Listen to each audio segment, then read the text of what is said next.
खोटा सिक्का असल्यामुळे आपल्यावर कोणी पैसे लावत नव्हतं तेव्हा.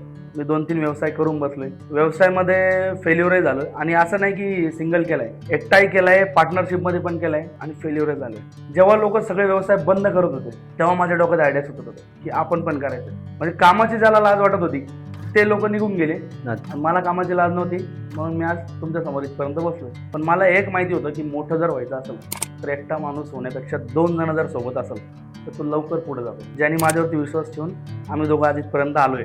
एकट्याची ही मेहनत नाहीये आणि एकट्याचे आपण काही म्हणू शकत नाही याला. हे दोघांनी केलंय. प्रशांत आणि मी, आम्ही दोघांनी उभा केले. मंडळी, अपयश ही यशाची पहिली पायरी हे लहानपणापासून तुम्ही आम्ही सर्वजण ऐकत आलोय. मात्र आज आपल्यासोबत असे गेस्ट येऊन बसलेत जे अख्खा जिना चढून गेले होते आणि त्यानंतर त्यांना यश मिळालंय. खरं तर कोरोनामध्ये अनेकांचे धंदे बंद झाले, बाजारपेठेत अनेक अमृतुल्य आले आणि बंदही झाले, फ्रँचायझी दिल्या आणि अनेकांना डबघाईलाही नेलं. मात्र छत्रपती संभाजीनगरमधील असं एक नाव आहे जे आज घडीला त्यांचं नाणं खणखणीत वाजतंय, ते म्हणजे गवारे अमृतुल्य. आता आपल्यासोबत जे गेस्ट उपस्थित आहेत ते आहेत महेश गवारे. खरं तर यांनी कोरोनाच्या काळामध्ये म्हणजे लॉकडाऊन जेव्हा लागलं होतं त्या काळामध्ये यांनी व्यवसायाला सुरुवात केली, जेव्हा असंख्य लोक हे व्यवसाय बंद करत होते.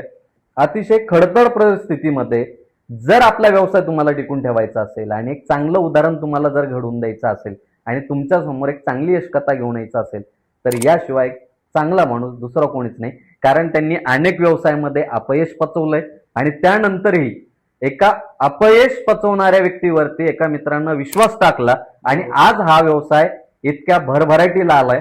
2 मित्रांची खरं तर ही कथा आहे. आपल्यासोबत दुसरे गेस्ट उपलब्ध होऊ शकले नाही कारण त्यांना बिझनेस आजचं बघणं होतं, त्यामुळे आज महेश भाऊ आपल्यासोबत आहे. महेश गवारेंचं स्वागत करूयात. दादा, स्वागत आहे. खूप खूप खूप खूप धन्यवाद दादा मला इथे बोलवल्याबद्दल. दादा, काय सांगाल, हा जो गवारे अमृतुल्य आहे हा ब्रँड नेमकी कधी आणि कसा सुरू झाला? आपण हा लॉकडाऊन मध्ये स्टार्ट केलंय 2020 मध्ये, ऑगस्ट 2020 मध्ये. तर स्टार्टिंगची जी ब्रांच आहे आपली पहिली ब्रांच, ही मुख्य शाखा आपण कॅनॉट प्लेस छत्रपती संभाजीनगरमध्ये आहे. तर ही ब्रांच आपण चालू केली ती ऑगस्ट 2022 मध्ये. तर आजपर्यंत आपण या 64 शाखा आपण वर्किंग करतोय. 64 शाखांमागचा जो प्रवास आहे तो असा काही नाही की इझिली इथपर्यंत आलोय आपण की आपल्याला काहीतरी बॅकग्राऊंड होतं, असं काही नाहीये. जेव्हा लोक सगळे व्यवसाय बंद करत होते तेव्हा माझ्या डोक्यात आयडिया सुचत होतं की आपण पण करायचंय. आणि आयडिया सुचत असताना जर मी कोणाला डिस्कस केले की यार मी असं असं करतोय, तर त्यावेळेस 99% लोक मला निगेटिव्ह बोलायचे. अरे चहाचं काय करतोय, मार्केटमध्ये चहा किती, अरे तुझ्या समोरच बघ किती चहा आहे, तुझ्या समोर इकडे बघ किती चहा आहे, मार्केटमध्ये चहा भरपूर झालाय. तुला चहा भरपूर झाला याचा अर्थ धंदा आहे मार्केटमध्ये. चहा भरपूर झाला पण लोक इकडे तिकडे टर्न का होत आहे, आज इथे पिताय, उद्या तिकडे पिताय, उद्या तिकडे पिताय. मग मी अशी एक चहा बनवायचा प्रयत्न केला जे की नॉर्मल कस्टमर आता जरी पिलाय तरी तो 2 तासानंतर परत पिऊ शकतो. अच्छा. या हिशोबाने क्वालिटी तयार केली आणि त्या हिशोबाने क्वालिटी काय, तुम्ही माझ्या दुकानावरती जर 1 तास उभं राहिली तर तुम्हाला त्यातले अर्धे लोक परत दिसतील. बर. म्हणून मी टॅगलाईन ठेवलेली, एकदा प्याल तर परत याल. बर. आणि त्या हिशोबानेच आजपर्यंत काम करत आलो. आपण जसं सुरुवातीलाच म्हटलं की यश ही अपयशाची पहिली पायरी. हो.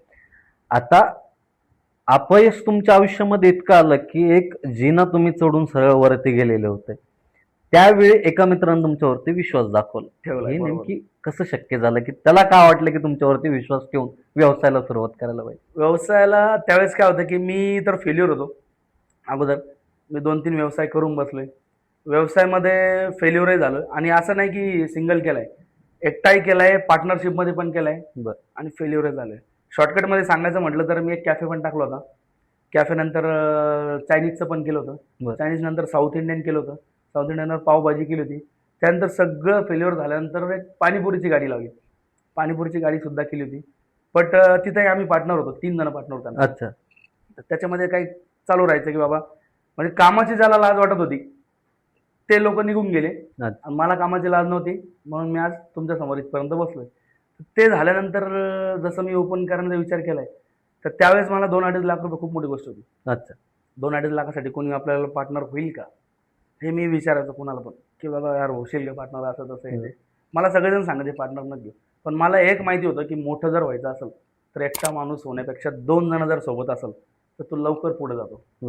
तर असं करता करता खोटा सिक्का असल्यामुळे आपल्यावर कोणी पैसे लावत नव्हतं तेव्हा. आणि मुळात विश्वासही ठेवत नव्हते की अरे याने जर 4-5 व्यवसाय यांनी फ्लॉप केले, हा मलाही घेऊन बुडेल पुढच्या हा. वेळेस.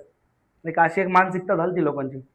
पण असतं कोणीतरी की ज्याला सगळे, आता प्रशांत जो माझा पार्टनर आहे, ज्याने माझ्यावरती विश्वास ठेवून आम्ही दोघं आज इथपर्यंत आलोय. हं. एकट्याची ही मेहनत नाहीये आणि एकट्याचे आपण काहीच म्हणू शकत नाही याला. हा. हे दोघांनी केलंय. प्रशांत आणि मी, आम्ही दोघांनी उभा केले. तर त्यावेळेस त्याच्याही डोक्यात एक खटका होता की मला व्यवसाय करायचा आहे. बरं. हालाकी तो इंजिनियर होता, परमनंट होता, पुण्यामध्ये सगळं काही सेट होतं त्याचं. पण त्याच्या डोक्यात एक होतं की आपलं काहीतरी स्वतःचं पाहिजे. बरं, किती पेमेंट असेल त्यांना तिथं तेव्हा? त्याला एक 45 ते 50,000 पगार होते. आणि कोरोनाच्या काळात त्या पेमेंटला लात मारून इकडे बिझनेसमध्ये यायचो. हो. आलाय तो. आणि त्याच्या म्हणजे जो व्यावसायिक मानसिकता असते ना, हम्म. त्याला तेवढं तर कळतं की त्यांनी तो बरोबर अभ्यास केला की हा जर फेल्युअर झालाय एवढ्या वेळेस, तर आता हा नेमकी चांगलं करेल काहीतरी. आणि जोडीला तो पण आहे. एक डोक्यापेक्षा 2 डोकं चालतात. आणि मला त्याचं एक गोष्ट माहीत होती की साफसफाई हम्म. किंवा आपण जे रिप्रेझेंट करतो लोकांना, तो त्या बाबतीत एकदम लहानपणीपासून टॉप टिपच येतो अच्छा. अगोदरपासून. म्हणजे त्याला एखादा शूज जरी घ्यायला गेलो ना आपण कुठं, तर आपण जर बघितलं आपलं बजेट नाही 200-500 रुपयात घेऊ आपण, तो म्हणतो नाही थोडं थांबून घेऊ, पण इसको 5,000 रुपयात लेंगे आपण. अशी एक मानसिकता त्याची. त्यामुळे तो कोणतीही गोष्ट करतो ना, महागाची करतो, तर मग तो क्वालिटी वाईज करतो. मग त्या हिशोबाने मी त्याला विचारलं की बाबा तू करशील का? मग त्यांनी सांगितलं की माझी पण इच्छा आहेच व्यवसाय करायची, पण आता लॉकडाऊन वगैरे चालू आहे असं इथे. हं. मग एक शॉर्टकट म्हणून त्यांनी काय केलं, कोविड झालाय म्हणून कंपनीमध्ये अर्ज वगैरे दिला. बरं. काही दिवसात सुट्ट्या काढून तो इथं आला. आणि अशा प्रकारे आम्ही हा व्यवसाय दोघांनी उभा केला याच्यामध्ये. बरं, त्यावेळेस ते म्हटले नाही का इतक्या वेळ तू पार्टनरशिप मध्ये बुडालाय, किंवा त्यांच्या घरचे म्हटले नाही का "अरे, माझ्यासोबत गेल्यापेक्षा तू इतक्या वेळ पार्टनरशिप मध्ये बुडालाय, तुला घेऊन बुडल"? सुरुवातीचे तो म्हणजे बाहेरच्या लोकांचं तर सोडूनच द्या, मात्र घरातले लोक तुम्हाला काय बोलत होते दोघांनाही? घरातल्या लोकांचा अगोदरपासून विरोध होता, पार्टनरशिप करू नको. मला तर भरपूर होता अच्छा. की बाबा तू अगोदर पार्टनरशिप केली, असं नाही की तू केली नाही. पण मला हे माहिती होतं मी पार्टनरशिपमध्ये चुकलोय कुठं. अच्छा. आणि मला शिकायचं चुकांमधनंच होतं. बरोबर. मी हे ज्या गोष्टीमध्ये फेल्युअर झाले, आता पार्टनरशिपचा विषय घेतला तर मला तिथं लक्षात आलं की आपण पार्टनरशिप का बरं चुकलो. आपण ते योग्य होतो. बरोबर. समोरच्या व्यक्तीला माझ्यासोबत काम करायची थोडीशी लाज वाटली. अच्छा. म्हणजे आपण 20-30 रुपये वाचवण्यासाठी स्वतः भांडे वगैरे धुवायचो. मग तिथं ते वाचवण्यासाठी की समोरचा व्यक्ती म्हणतो की नाही मी ते 20-30 रुपये मी देऊन टाकलं, पण दुसरा व्यक्ती करेल त्याच्या आधी. अच्छा. मग तिथं मला कळालं की आपण चुकीचं नव्हतो. आणि प्रशांत लहानपणीपासून मित्र आहे माझा, तर मला त्याचा सगळ्या गोष्टी अगोदरपासून माहिती आहे. बरोबर. ते मला माहिती आहे आपण जेवढं काम करणार त्याचं डबल हा काम करणार. बरोबर. मी बाहेर जर फ्रँचायसीचं काम बघतो 2-2, 3-3 दिवस बाहेर राहतो, पण प्रशांत पूर्ण हँडल करून देतो. इथं पूर्ण पूर्ण शॉप, मुलांचं बघणं, शॉपचं बघणं, रॉ मटेरियलचं बघणं, सगळ्या गोष्टी तो हँडल करून देतो. आणि जो विश्वास ठेवला तर तो आजपर्यंत काय नाही. बरं, विश्वासावरून मला आठवलं की ज्यावेळी पहिला दिवस होता तुमच्या दोघांचा, कसा होता तो पहिला दिवसाचा अनुभव? नेमकी काय, किती कट चहाचे गेले होते, काय होतं? पहिल्या दिवशीचा अनुभव भरपूरसा वेगळा होता की अगोदर तर जवळचेच लोक बोलले तेव्हा, हां. जास्त लोक नव्हते ओपनिंगला आपल्या. त्याच्या घरचे काही 8-10 लोक होते, माझ्या घरचे काही 8-10 लोक होते. मला लोक बोलवण्यापेक्षा, मी जास्त कोणाला सांगितलं नव्हतं, पण लोक बोलवण्यापेक्षा मला माझा प्रोडक्ट लोकांपर्यंत चालतोय का हीच एक धाकधूक होती. अच्छा. आणि मला ते सिद्ध करून दाखवायचं माझ्या डोक्यात तेच. म्हणजे मला कोणी भेटायला जर येतं तिथं की बाबा एखादं नवीन दुकान उघडली, बुके वगैरे घ्यायला येते, तर मी ते प्रशांतला सांगतो, प्रशांत तू हे समोर हँडल कर, मला एकदा माझं प्रोडक्ट बनवून दे बरोबर. ते प्रोडक्ट बनवला अगोदर, त्याच्यातही परत आपल्या जीवनात आहेच ते फेल्युअर व्हायचं. सकाळपासून फेल्युअर होतच गेलो. अच्छा. काही चहा दळत वगैरे गेल्या. मग त्यानंतर 2-3 तासानंतर एक प्रॉपर मला जी पाहिजे ती चहा बनली. चहा बनत होती, हां. पण ती क्वांटिटीत मोठी असल्यामुळे एवढं मोठं पातेलं येते ते जळत होती त्यावेळेस. म्हणजे त्याच्या आधी घरी चहा बनवायचा अनुभव असेल, आपण आपलं 4-5 कप छोटंसं बनवले. पातेलं, गॅस कमी केला, जास्त केला, कमी केला, असं झालं. तशा प्रकारचा मी फ्लेम ठेवला. हां. आता एवढा मोठा फ्लेमचा अनुभव नव्हता कधी. बरोबर. आणि अनुभव होता तर तो दुसऱ्या याच्यातला होता, चायनीजचा वगैरे ह्या हां. अनुभव. चहाचा अनुभव नव्हता. मग अशा प्रकारे जसं थोडं झालं, जशी चहा बनली आणि जी 1-2 कप बाहेर गेले आणि जे लोकांनी वाह केली, तेव्हा माझा कॉन्फिडन्स वाढला. मग दुसरी चहा आम्ही ऑटोमॅटिक बरोबर बनवली. बरं, त्याच्यानंतर म्हणजे तुम्ही दोघं जण एकत्र आले, व्यवसायाला सुरुवात झाली.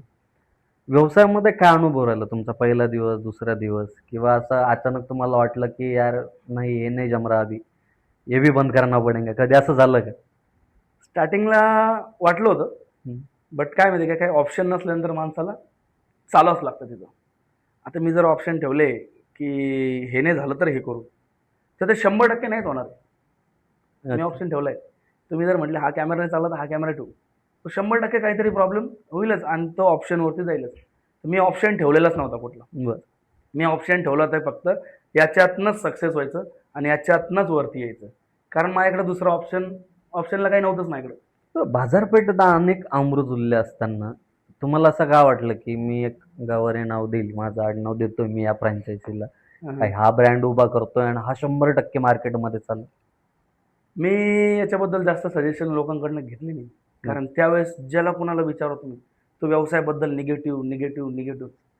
त्यावेळेस नोकरीचं एवढं महत्त्व लोकांना कळत होतं की ज्यांच्या सरकारी नोकऱ्या होत्या किंवा ज्यांची सॅलरी चालू आहे, त्यांना असं वाटायचं बघा कोविड चालू आहे पण माझा पगार चालू आहे.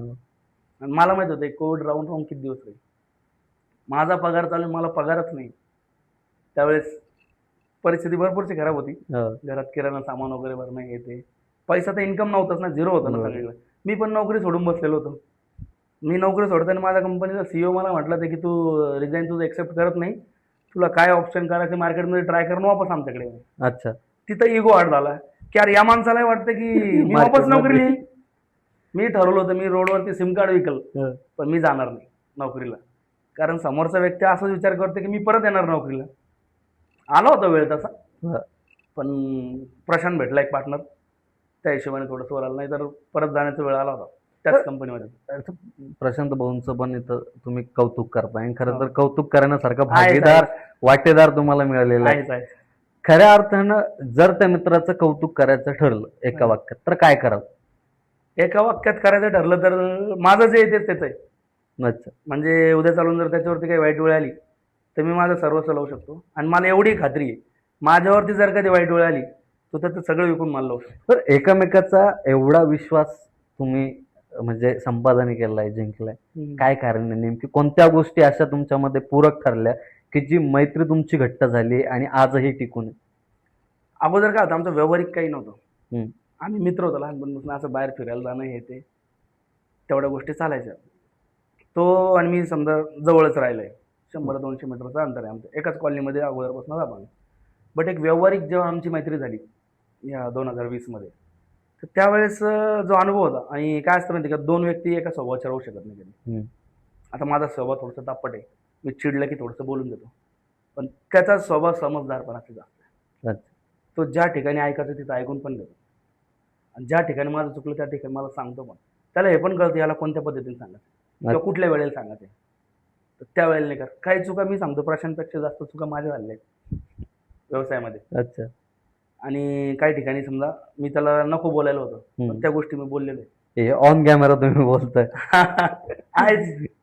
काही ठिकाणी त्याच्यासाठी पण मोठं मन लागतं ना की आपण चुका मान्य नाही करतो. आहे, चुकी मान्य केली तरच.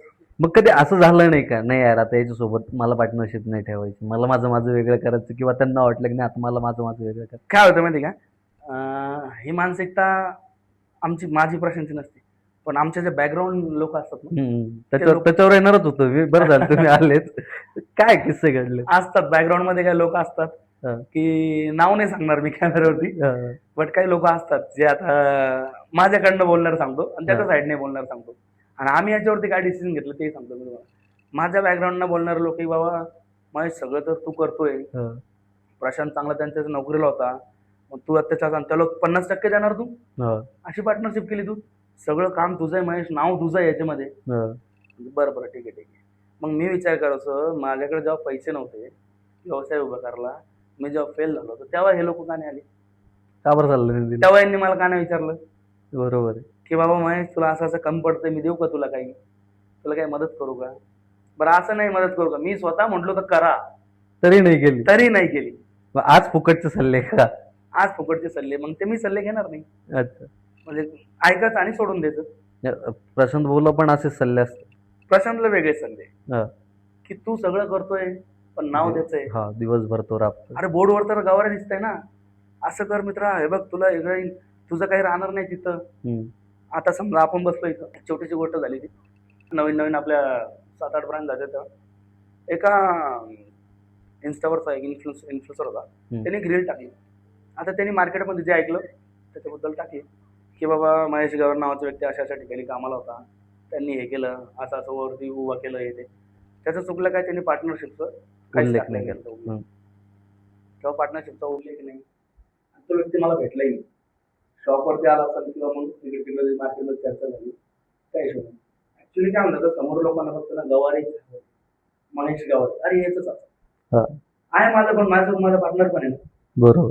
तो नवीन वेळ होता, तो लोकांना माहिती नव्हता. ती रील व्हायरल झाल्यामुळे अजून थोडेसे लोकांचं बोलणं होतं. पण मी अगोदर सगळ्यात पहिले प्रशांतला कॉल केला. अगोदर त्याला सांगितलं की अशा अशा गोष्टी झाल्या, कदाचित समोरच्याकडनं ते चुकी झालं, म्हणून त्या समोरच्याचा नंबर काढून त्याला सांगितलं की रील डिलीट कर. मग त्याला बोलवलं, मग त्याला सत्य स्टोरी सांगितली, मग त्याने ते. नक्की. तर मी त्याच्या घरी जाऊन पण त्यांच्या घरच्यांना पण बोललो, कोणी आता काही मनात आणू नका. कारण काय म्हणतात, आपल्या मनात पण इच्छा आहे पुढे जायची, बरोबर. त्यांच्या मनात इच्छा आहे. म्हणजे बॅकग्राऊंडवरून लोक बोलतात ना, त्याच्यामुळे पार्टनरशिप करत होतं. भागीदारी टिकवण्यासाठी काय केलं पाहिजे? अनेक जण पार्टनरशिप करतात, भागीदारीत व्यवसाय करतात, पण ते फार काळ टिकत नाही किंवा फार काळ ती राहत नाही. तर काय केलं पाहिजे? तुम्हाला सांगतो, मी 64 शाखांमध्ये 9 जण आहेत ते पार्टनरशिपमध्ये. नक्की. तर त्याच्यातली 3 जणांची पार्टनरशिप होती. बर.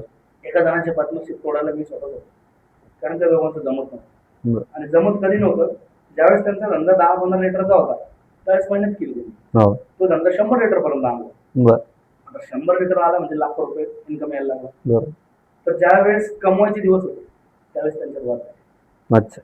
हा बोलतोय की माझ्या मामाने असं सांगितलं, तो बोलतोय की माझ्या काकाने असं सांगितलं, हा म्हणतो माझ्या आजोबांनी असं सांगितलं. मग मी त्यांना दोघांनाच बसलो एकदम, म्हणजे तिसरं कोण व्यक्ती आणू नका आपल्याला. हा. एकदा दोघांना क्लिअर बोलतो, म्हटलं झालं सॉल्व झालं. मी यांना बोललो की तू तुझ्या मामाचं ऐकतोय, तू तुझ्या काकाचं ऐकतोय, तुझ्या ऐकतोय.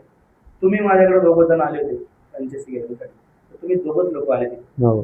दोघं आल्यानंतर तिसरा व्यक्ती इथं आला नव्हता. ज्या वेळेस व्यवसाय उभा करताना दोघांनी केला होता, तर तोडायला 4 लोक जमा राहणार. म्हणजे आपण म्हणत नाही लग्नाची फारकती करतो, हो. अशा प्रकारची बैठक बसली. तुम्ही या साईडने वेगळी लोक, या साईडने वेगळे लोक, कारण व्यवसाय चांगला सेट झाला होता, लाखो रुपये महिन्याला इन्कम निघत. तर अशा प्रकारची पार्टनरशिप पण केली.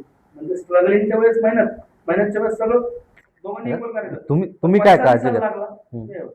तुम्ही काय काळजी घेता? आम्ही काय काळजी घेतो माहिती का, व्यवहार आम्ही डिवाइड केले. जसं की ऑनलाईन प्रशांत बघतोय, कॅश मी बघतोय याच्यात ना, आणि आम्ही काही डेली वगैरे हिशोब वगैरे करत नाही. म्हणजे पार्टनरशिपचा व्यवसायाचा तर सगळेजण रोज करतात. पार्टनरशिप मध्ये काय करतो आम्ही की आज 1 तारीख आहे, 1 तारीख ते 1 तारीख म्हणजे 1 ऑगस्ट ते 1 सप्टेंबर पर्यंत.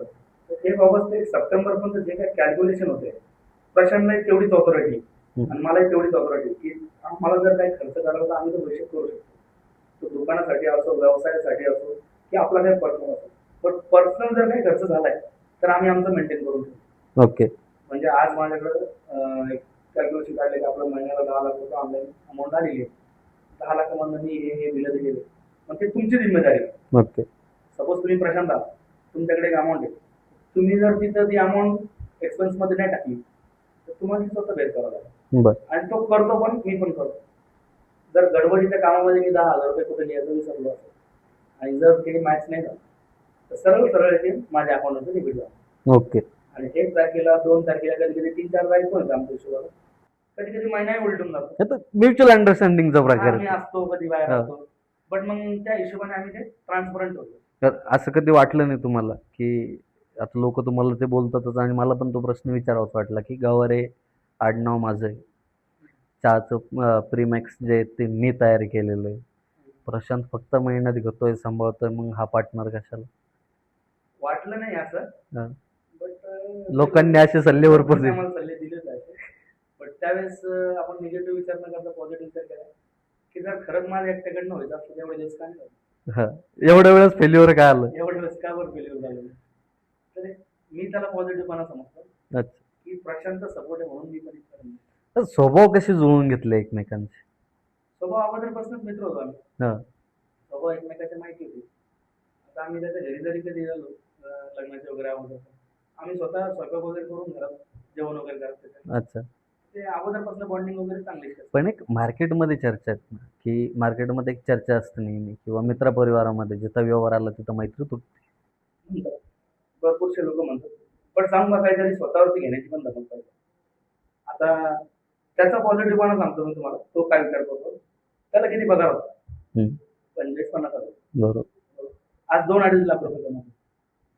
चला ठीक आहे, इकडनं तिकडनं काही चुकी पण झाली, 50,000 कमी होऊन गेली, 2 लाख ते ना. हं. 45-50 कमवणं योग्य आहे तर 2 लाख कमवणं योग्य आहे? अगोदर तो पल्सरवर फिरायचा, आज स्वतःचे कार माहिती होतं, जसं पाहिजे तसं मनासारखे घर बांधलेले, जसे पाहिजे तसे सेव्हिंग्स आहे, सगळं काही व्यवस्थित आहे. मग त्याचा पॉझिटिव्ह काय मी होतच नाही ना काही.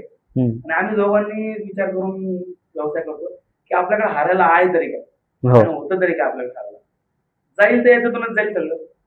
आणि दुसरी गोष्ट हे समजा, आता काही लोकांच्या डोक्यात येतं की पार्टनरशिप, मी दुकानावरती नाही, हम्म. प्रशांत दुकानावर, किंवा प्रशांत दुकानावरती नाही, मी दुकानावरती. मग आजच्या पैशातनं जर मी इकडे तिकडे गेलं तर काय होईल? हम्म.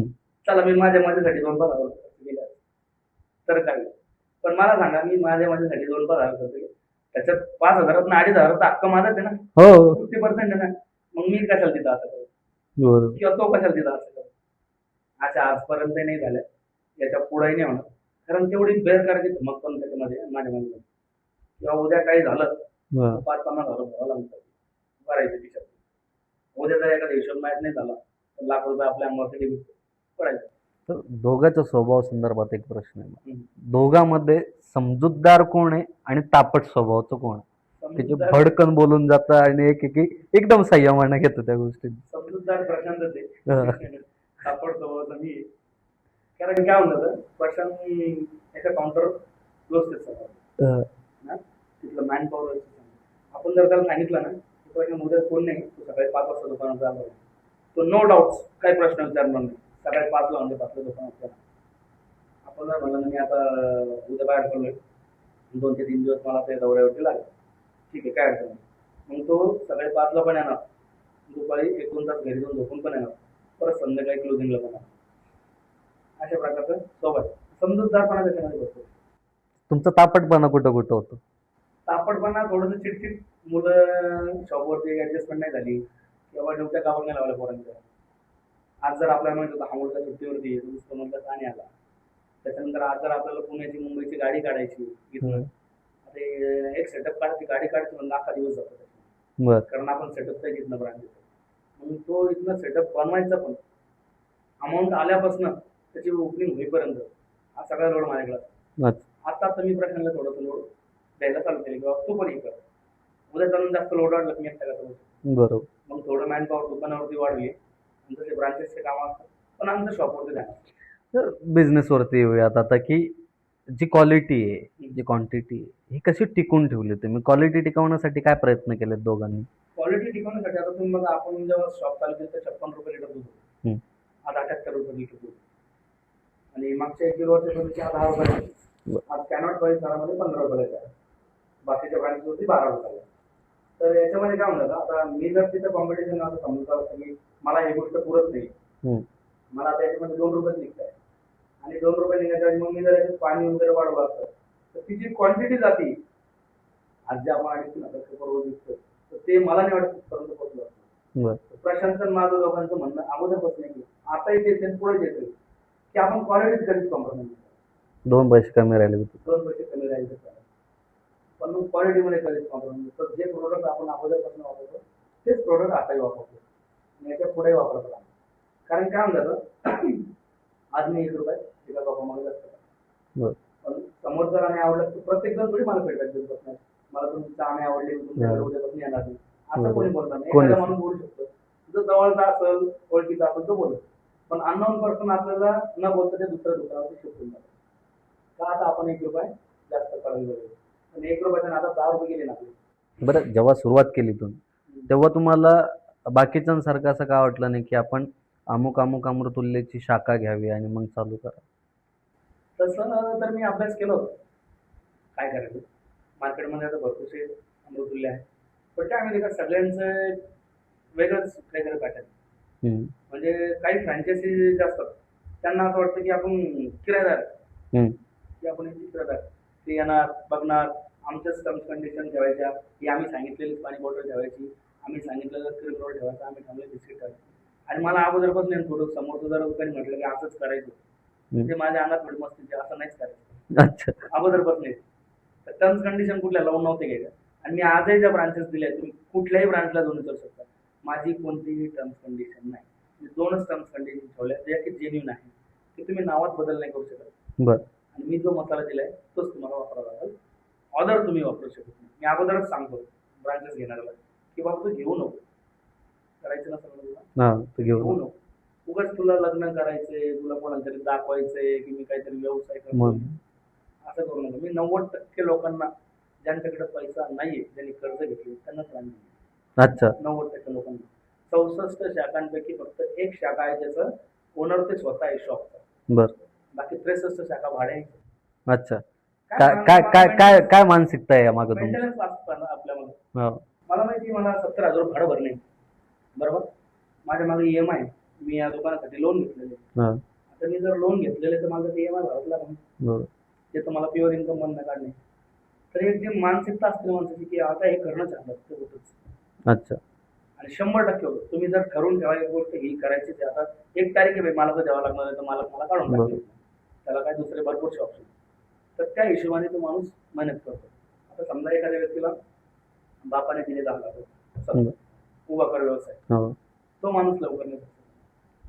मी काय म्हणतो वडिलांनी पैसे द्यावा, मुलांना मदत करा, बट तुम्ही जे पैसा दिला ना त्याला सांगा की ही अमाऊंट मी अमुक अमुक ठिकाणून लोन घेतली, त्याचा पर्टिक्युलर 15 ते 20,000 रुपये काय तुम्हाला EMI लावून द्या. आणि जरी तुम्ही खिशातनं दिले तरी त्यांना समजा जतवा त्यांना की तुम्ही हे जे अमाऊंट आहे ही कुठून तरी आणलेली, ही आपल्या घरात ठेवलेली अमाऊंट नाही. नाही त्याला तो EMI द्या, तो EMI पण भरल, तो पण तुमचा इन्कमच राहील. आणि त्याच्या पुढचं टार्गेट तो ठेवेल की मला याच्या पुढे किती कमवायचं. जसं की भाडं 20,000 रुपये, माझा EMI 15,000 रुपये, म्हणजे मला 35,000 रुपयाचा मेंटेनन्स झालाय. तो त्याचं कॅल्क्युलेशन करेल ना. हम्म. आणि कुठल्या याच्यामध्ये तो असं राहणार नाही की म्हणजे सॅटिस्फाईड नाही राहणार. हम्म.